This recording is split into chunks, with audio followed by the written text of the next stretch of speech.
Moving towards the next part, अगले question में दिया हुआ है an uniformly charge sheet of infinite length. तो एक शीट है जिसकी लेंथ तो इनफाइनाइट है but finite width, length infinite है और विड्थ फाइनाइट है। लेट्स से विड्थ इसकी हम अज्यूम कर लेते हैं w जितनी और लेंथ इनफाइनाइट है, राइट, लेंथ इनफाइनाइट है। हमसे पूछ रखा हुआ है कि अगर इसकी सरफेस चार्ज डेंसिटी यानी कि यूनिट एरिया में जो चार्ज पड़ा हुआ है वो सिग्मा हो, तो इलेक्ट्रिक फील्ड निकालना है एक ऐसे पॉइंट P पर हमें इलेक्ट्रिक फील्ड निकालना है जो उसके पहले एंड से इस वाले एंड से r डिस्टेंस पर है और सेम प्लेन में है। Now what does it mean, मतलब मान लो अगर शीट आपने रखी है XY प्लेन में, राइट, ये जो पॉइंट भी है वो भी XY प्लेन के अंदर ही पड़ा हुआ है, सेम प्लेन में पड़ा हुआ पॉइंट है। अगेन आई एम रिपीटिंग, अगर आपने शीट को रखा है XY प्लेन में तो ये जो पॉइंट हमारा है ये पॉइंट भी लाई कर रहा है XY प्लेन में ही, यहीं कहीं पे लाई कर रहा है, राइट। एक तो हो सकता था कि पॉइंट Z में लाई करता आगे की ओर, लेकिन Z में नहीं लाई कर रहा है, वो लाई कर रहा है XY प्लेन में, उसी के कुछ आगे इधर तरफ लाई कर रहा है। ओके, इस कंडीशन में हमें इलेक्ट्रिक फील्ड निकालनी है। अब प्रॉब्लम ये है कि इसका फॉर्मूला तो हमें पता नहीं है, निकाल लेंगे। हमने क्या किया, हम यहां से x डिस्टेंस पर गए, यहां से पहले x डिस्टेंस पर हम मूव कर गए और इस x डिस्टेंस पर जाकर के हमने dx लेंथ का एक पतला सा वायर कट कर लिया।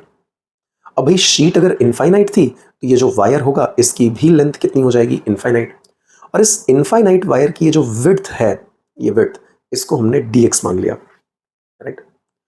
तो अगर इस वायर की वजह से हम इलेक्ट्रिक फील्ड लिखना चाहें तो कोई बहुत बड़ी बात नहीं होगी, क्योंकि वो तो हमें याद है।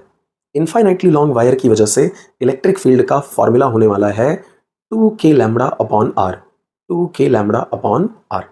बट द पॉइंट इज कि यहां पूरी इलेक्ट्रिक फील्ड नहीं मिलने वाली है, इस पतले से वायर की वजह से इलेक्ट्रिक फील्ड मिलने वाली है, तो हमने लिखा 2k लैम्बडा अपॉन x। पर पॉइंट ये है कि हमें तो सरफेस चार्ज डेंसिटी दे रखी है, हमें लैम्बडा दिया हुआ नहीं है, निकाल लेंगे, कोई बहुत बड़ी बात नहीं है। देखिएगा, लैम्बडा इज इक्वल टू होगा charge into length, sorry, charge is equal to होगा lambda into length, right, charge is equal to होगा लैम्बडा इंटू लेंथ, या इसी को हम लिख सकते हैं सिग्मा इंटू एरिया। हमने मान लिया कि ये जो इनफाइनाइटली लॉन्ग वायर है, इस वायर की लेंथ L है, भाई इनफाइनाइट है बट हमने मान लिया हुआ है कि भाई L जितनी लेंथ है, तो चार्ज आया लैम्बडा इंटू L।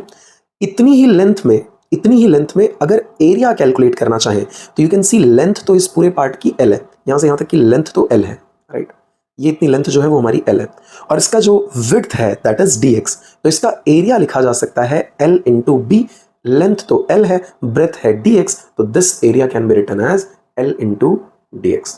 L से L निपट गया and you can see lambda is equal to क्या आ गया, सिग्मा टाइम्स dx। इंपॉर्टेंट चीज है, ध्यान रखिएगा इसे, राइट। तो lambda can be written as sigma times dx। अब इलेक्ट्रिक फील्ड हम लिख सकते हैं dE is equal to 2k lambda की जगह पर sigma dx divided by x, right, ये बन गई d। अगर हमें पूरी इलेक्ट्रिक फील्ड चाहिए तो हमें ऐसी dE का करना पड़ेगा सम, और कहां से ये सम स्टार्ट होगा तो देखिएगा, इस पॉइंट से पहले जब हम आएंगे r डिस्टेंस पे तो हमारी शीट स्टार्ट होगी, और जब इस पॉइंट से हम r प्लस w जितने डिस्टेंस पे पहुंच जाएंगे तब शीट खत्म हो जाएगी। मतलब हमें इसे इंटीग्रेट करना पड़ेगा r से r प्लस w तक में, r से r प्लस w तक में। बढ़िया है, 2 कांस्टेंट बाहर, k कांस्टेंट बाहर, सिग्मा कांस्टेंट बाहर, अंदर बचा 1/x dx, और 1/x dx का जो इंटीग्रेशन है, स्टैंडर्ड इंटीग्रेशन है, पता होना चाहिए, it is natural logarithm of x। तो 2k sigma as it is, ये आ गया नेचुरल लॉग ऑफ x, कहां से कहां तक, r से r प्लस w तक।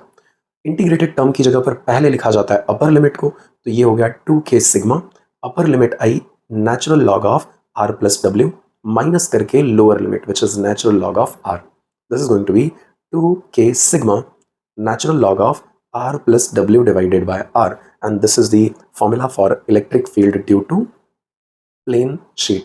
लेंथ इसकी इनफाइनाइट है लेकिन जो ब्रेथ है वो फिक्स है, लेंथ इनफाइनाइट है लेकिन ब्रेथ फिक्स है, और साथ में ये हमने निकाला है इन द सेम प्लेन में निकाला हुआ है।